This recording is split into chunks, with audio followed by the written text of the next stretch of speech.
White Knight released last week to not much notice. This is a shame because White Knight is a uniquely cinematic horror game that, save for a few little frustrations, kept us thrillingly spooked from start to end.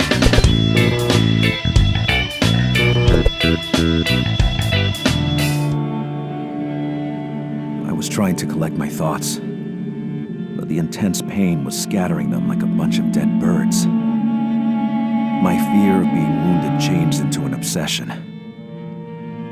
Was I about to die? White Knight is classic noir. You start the game reeling from a car crash in a black and white world practically coated in shadows.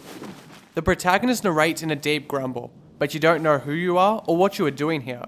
Abruptly, you're left to hobble off and find help for your aching wounds. The only refuge in sight is a mansion, and as you make your way up the path to the door and the camera changes to a bird's eye view, the signs are ominous.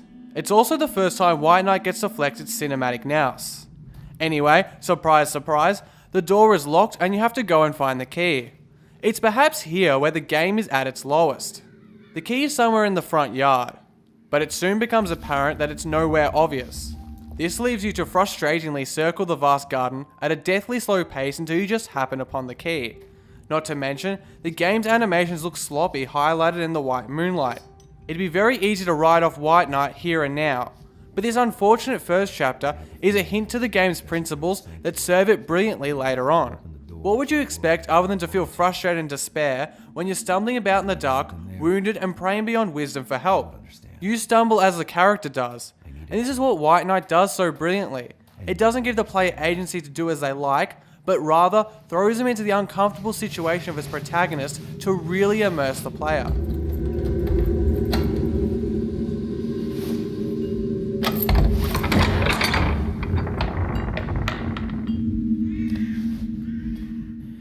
Things get darker and supernatural as you enter the haunted house, and it's only here that the game really gets to shine, albeit in the dark. The dark is literally everywhere and you need light to survive. This mostly comes in the form of matches sparsely scattered around the mansion, and on occasion electricity and even log fires.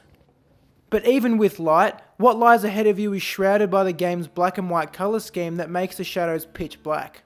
In fact, this combined with the fixed camera angles nearly completely deprive you of any sense of where you are. Continuing with the camera angles, they're also key to building suspense. For instance, walking down a dark corridor, the camera stays where it is whilst your character gets smaller and smaller, approaching the dark unknown before them. Suspense is developed elsewhere, such as when your match goes out and you try to light another but it doesn't work.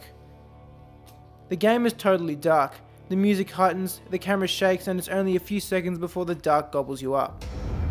The main reason to be scared of the dark is the filmy grey ghosts that lurk in it. They're tall, thin, squeal horribly, and you have no idea when they're going to pop out and chase you. Being chased by them is particularly dreadful as you can't fight back, and in this way, the game echoes Clock Tower and the near destitute scramble to escape the Scissor Man.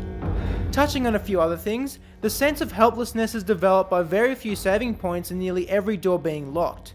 The initial loading time is ridiculously long, and the story, presented through journal extracts and pictures in the house, nicely brews as an aside to your adventure through the mansion. We should also mention the puzzles that are the main form of progression.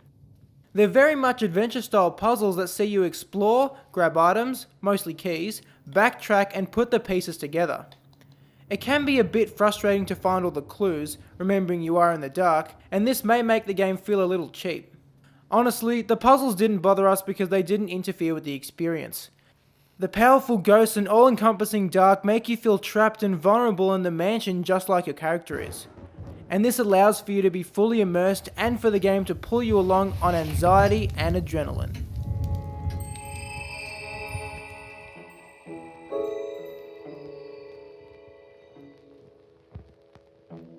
It takes eternity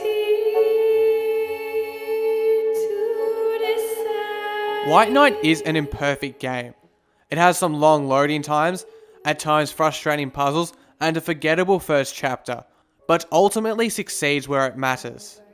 This includes what may be coined the simple things. In the dark, it strips you of your bearings, leaves you completely vulnerable to wandering enemies, and adds in well-built suspense to drive a potently tense and exhilarating experience. And then there's a presentation, which constructs the ominous tone with its clever camera angles and its contrast of light and dark. And with these components alone, White Knight is a very enjoyable 6-hour adventure. A light in the dark, White Knight is a thrill with some potholes that you can't really see in the shadows. Kickstarter next week, but till then, thanks for watching. My name's Lawrence. And my name's Josh. We'll see you next time here on Indieformer.